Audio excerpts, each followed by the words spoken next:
ஐயோ பிரச்சனை சட்ட பிரச்சனையா அல்லது மத பிரச்சனையா நீங்கள் எப்படி பார்க்கிறீர்கள்?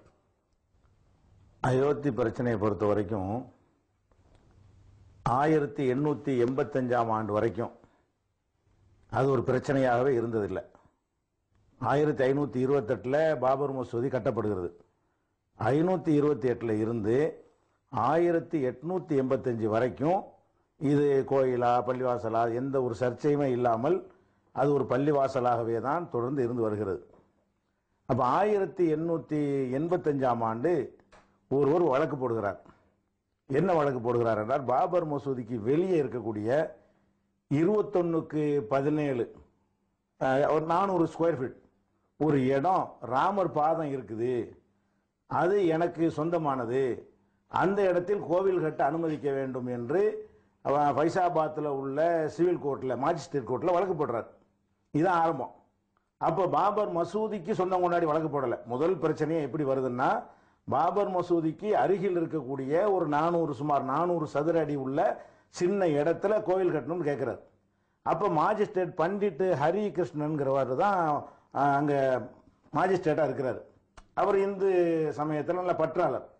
அவர் இந்த வழக்கை விசாரித்து, அந்த இடம் உனக்கு தான் சொந்தம், அந்த 400 சதுரடி தான் உனக்கு சொந்தம், ஆனால் அங்கே வந்து கோவில் கட்டினால் பக்கத்தில் பள்ளிவாசல் இருக்கிறதுனால பிரச்சனைகள் வரும், கலவரங்கள் வரும், நீங்கள் மணி அடிப்பீங்க, அவங்க அந்த இடத்துல வழிபாடு நடத்துகிறாங்க, அந்த அருகருகே அந்த மாதிரி அமைவது வந்து சட்டம் ஒழுங்கு பிரச்சனை ஏற்படுத்தும் என்று அந்த தீர்ப்பில் அளிச்சிடுறார்.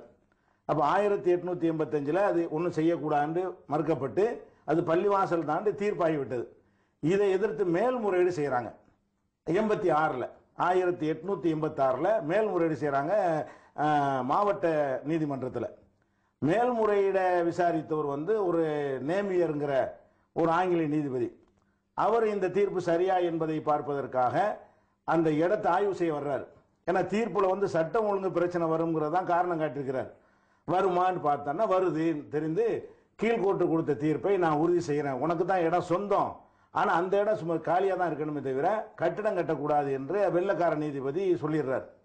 அதுக்கப்புறம் அதே ஆண்டு, இது ஜனவரியில் 886 ஜனவரியில், அதே ஆண்டு டிசம்பரில் வந்து மறுபடியும் என்ன செய்கிறாங்கன்னா மேல்முறையீடு செய்கிறாங்க.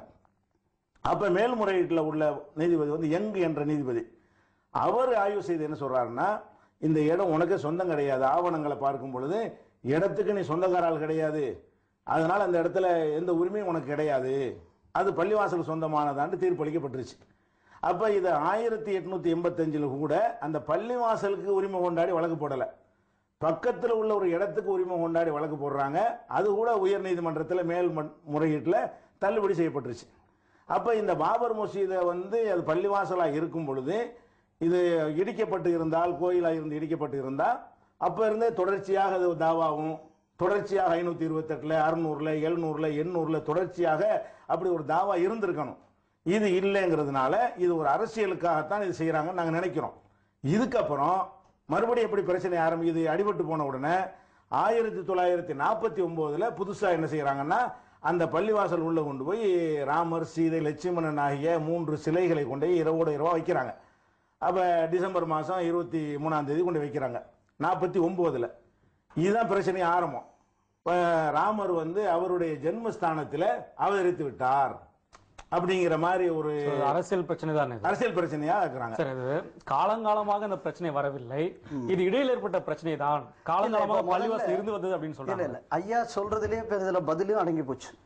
என்ன அடங்கி போச்சுன்னு சொன்னா, ஐயா முதல்ல என்ன சொன்னாங்க, 1528 இருந்து அது பாபர் மசூதியாக இருந்தது. முதல்ல நல்லா தெரிஞ்சுக்கணும். 1528 எப்பொழுது ராமரின் ஆலயம் இடிக்கப்பட்டு அதில் பாபர் மசூதி கட்டப்பட்டதுங்கக்கூடியதுல யாருக்கும் வேற்றுக்கிறது கிடையாது, அவங்களுக்கு மத்தியிலையும் கிடையாது. நம்பர் 1. அதனால பிரச்சனை 1885 ஆரம்பிக்கிறதுங்கக்கூடியது it is totally out of logic. 1. 1528 ஒரு ஹிந்து, அதுவும் இந்த நாட்டின் இதிகாச புருஷனான ராமன் அவதரித்த இடத்துல இருக்கக்கூடிய ஒரு ராமர் கோயிலை இடித்து விட்டு இந்த நாட்டை படையெடுக்க வந்த பாபர் ஒரு மசூதியை கட்டுறாரு. இது உண்மைக்கு இது என்ன அப்படின்னு சொன்னா, இது ஹிந்துக்களுக்கும் முஸ்லிம்களுக்குள்ள பிரச்சனை இல்லை, இது இந்த நாட்டோட பிரச்சனை. ஏன்னா இந்த நாட்டோட இதிகாச புருஷனான ராமனுக்குள்ள இடத்துல இந்த நாட்டை கொள்ளையடிக்க வந்தவன் ஒருத்தன் ஒரு மசூதியை கட்டியிருக்கான் அப்படிங்கக்கூடியதையும் கூட இந்த நாட்டுக்கு ஒரு பெரிய அவமானம் எதுவும் இருக்க முடியாது. 1.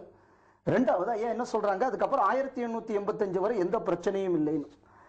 1528 இருந்து 1885 சீக்கியர்கள், சன்னியாசிகள் போன்ற பல ஆட்கள் வந்து இதற்காக, இதை மீட்பதற்காக போர் நடத்தி இருக்கிறார்கள்.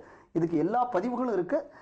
அலகாபாத் நீதிமன்றத்தில் இப்போ அதுக்குள்ள வழக்குல வந்து இந்த தீர்ப்புல இந்த எல்லா ஆதாரங்களும் அந்த கோர்ட்டில் கொடுக்கப்பட்டது. ஒண்ணு.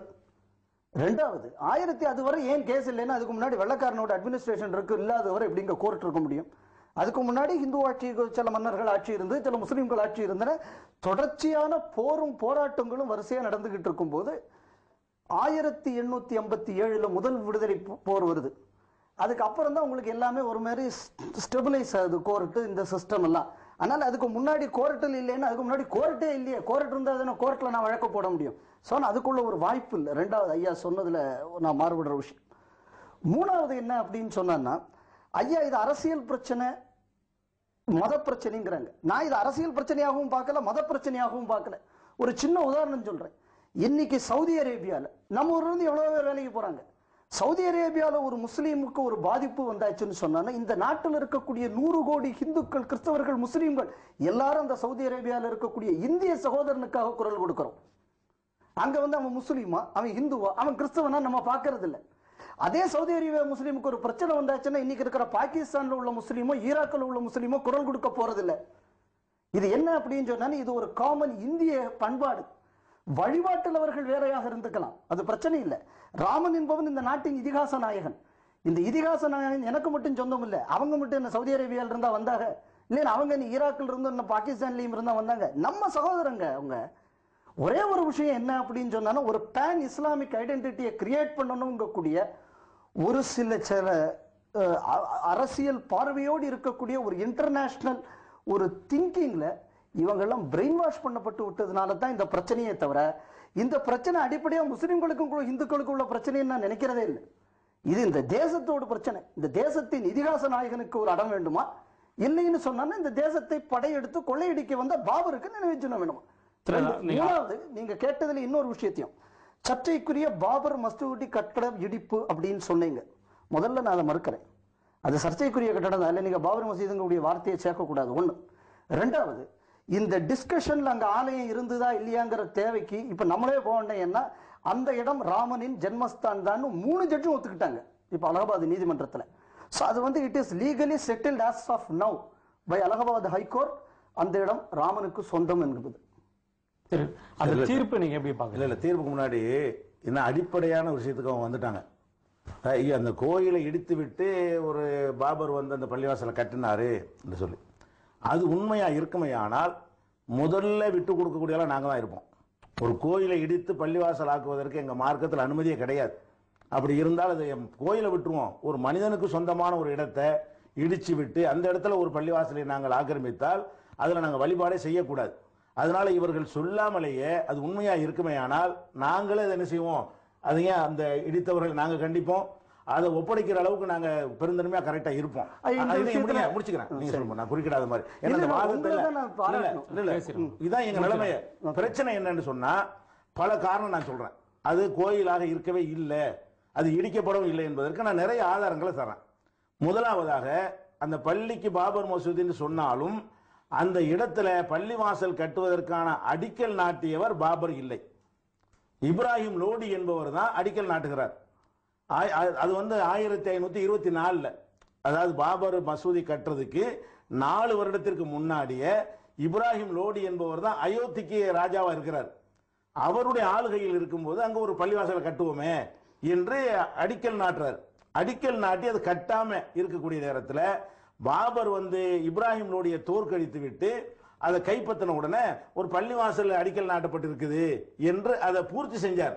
அதனாலதான் பள்ளிவாசலுக்கு பாபருடைய பேர் வருது.